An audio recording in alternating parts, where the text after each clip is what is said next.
My name is Dominic Butler and I'm the lead game designer on Ghost Recon Wildlands.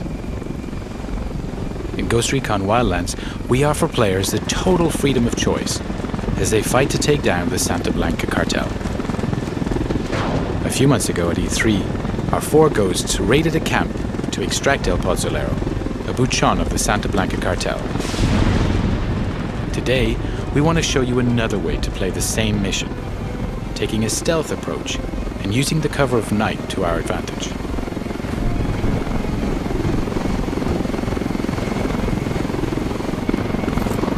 Weaver, Nomad and Holt are base jumping from the helicopter.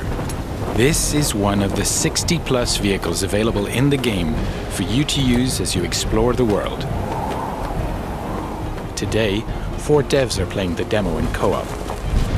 But Ghost Recon Wildlands is entirely playable from beginning to end, in solo where you're supported by your AI teammates. Weaver has landed on a cliff nearby to gain a vantage point and provide cover for Nomad and Holt, who are now landing and moving towards a cartel checkpoint.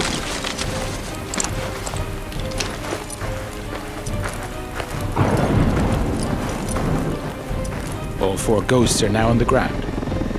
Midas will regroup with the others in the camp. Ghost Recon Wildlands features a complete day and night cycle, as well as a realistic weather system which both have an influence on gameplay. Here, for example, nighttime with rainy weather is a perfect combination for a stealthier approach. Ideally, we want to gain access without alerting the cartel, so it's time to be creative. The ghosts know that this truck is being used for local deliveries. If they can take it, they can use it to get into the camp without raising suspicion. Our ghosts are getting into position, now tagging their enemies and identifying their targets.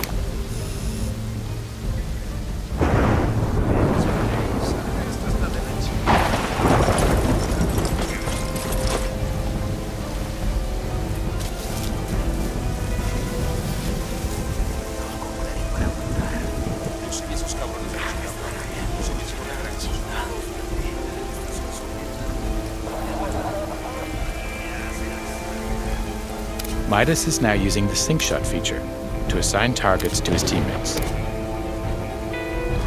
The sync shot makes its comeback in Wildlands and is the perfect feature to coordinate your action with your team. Here we go. And that's a perfect execution. Playing solo, you'll be able to issue simple orders to your AI teammates to achieve the same deadly result. Now Nomad and Holt are going to use the truck to get into the camp without being detected.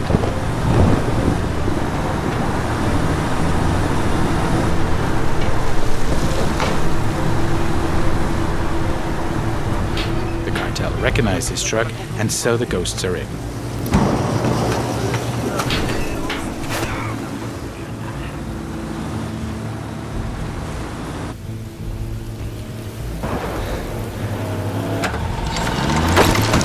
Holt has jumped out of the truck and is preparing a possible exit strategy by placing some C4.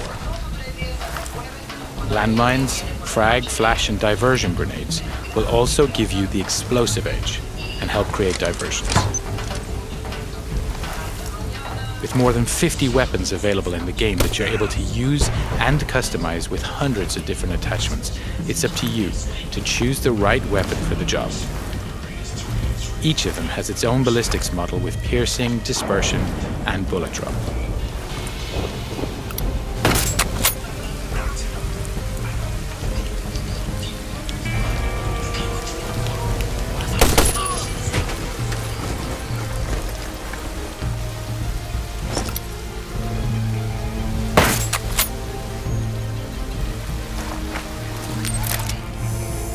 Weaver's now deploying his drone to further recon the area.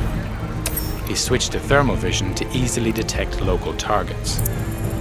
Other special upgrades can be added to the drone too, including an EMP pulse that deactivates electronics, a noise generator, or high explosives.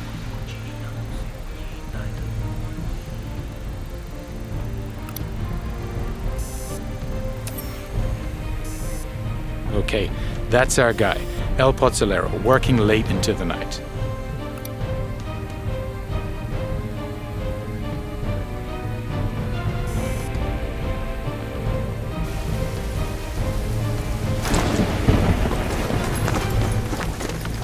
Now that we have his exact location, Nomad is going to park the truck near to the target. In order to complete your mission, coordination and communication are key.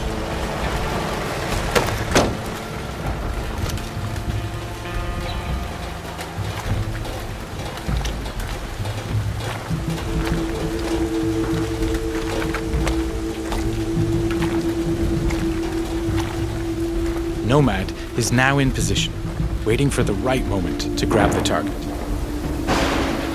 Midas is heading towards the camp to rejoin Holt and Nomad.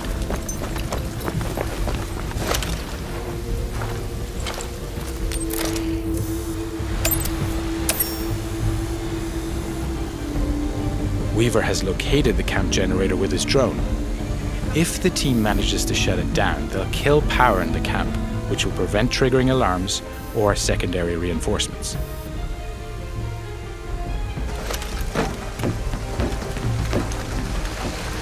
Midas is now making his way into the camp, avoiding the patrols en route to the generator.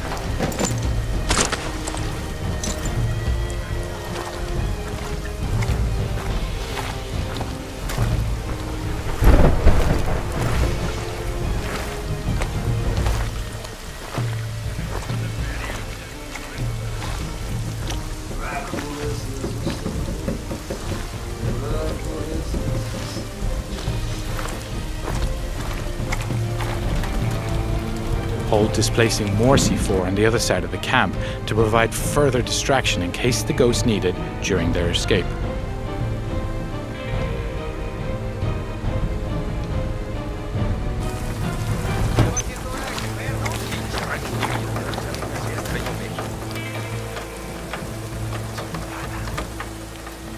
The diversion grenade is another great tool that can be used to distract enemies.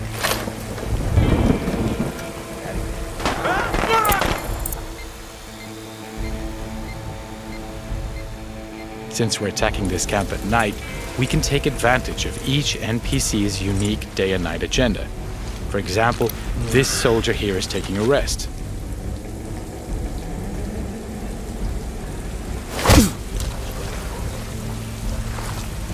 Back to Midas, who's keeping a low profile to avoid being detected.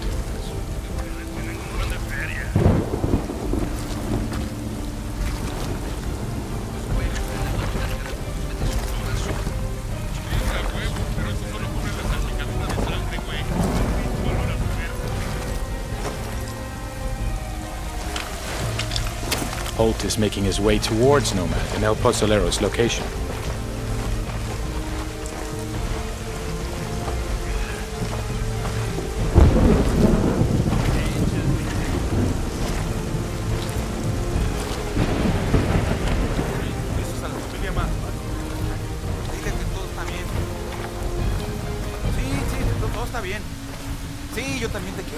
Making sure you don't leave bodies to be discovered is key to preventing the camp going on full alert.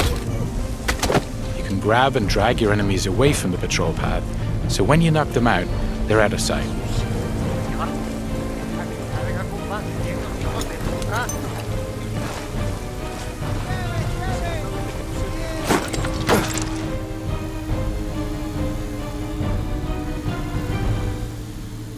Midas is climbing between the camp buildings to reach a better position.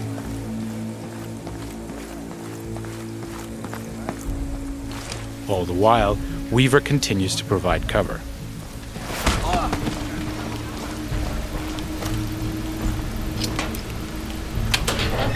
Having reached the generator, Midas can disable it to kill the lights throughout the camp.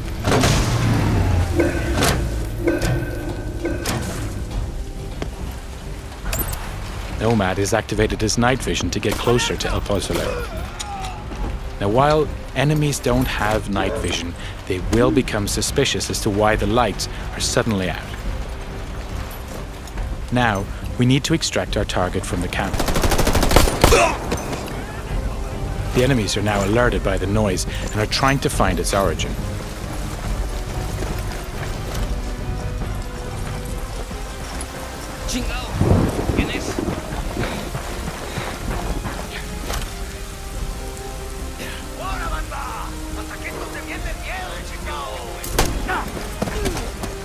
Colt is passing a rebel prison cage.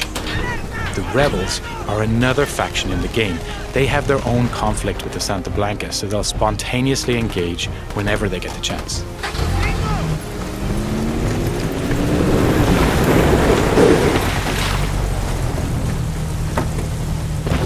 Nomad has just put our target into the truck and is moving towards the exit.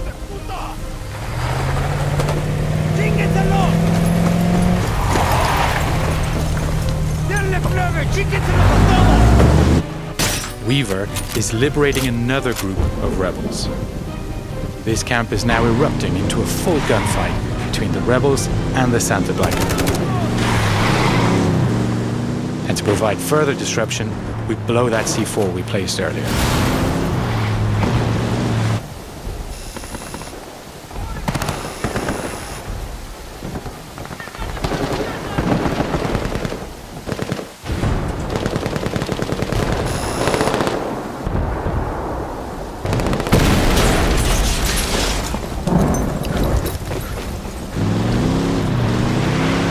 Weaver is now headed to rejoin the others, clearing the last of the Santa Blanca in the wild who were attracted by the gunshots.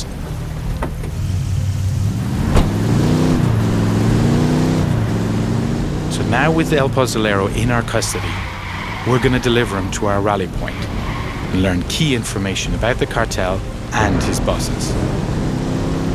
That's the end of the demo. I hope you enjoyed seeing our ghosts approaching this mission in stealth. Just one of the many ways you can play Ghost Recon Wildlands. And don't forget to check ghostrecon.com for the latest news and updates on the game.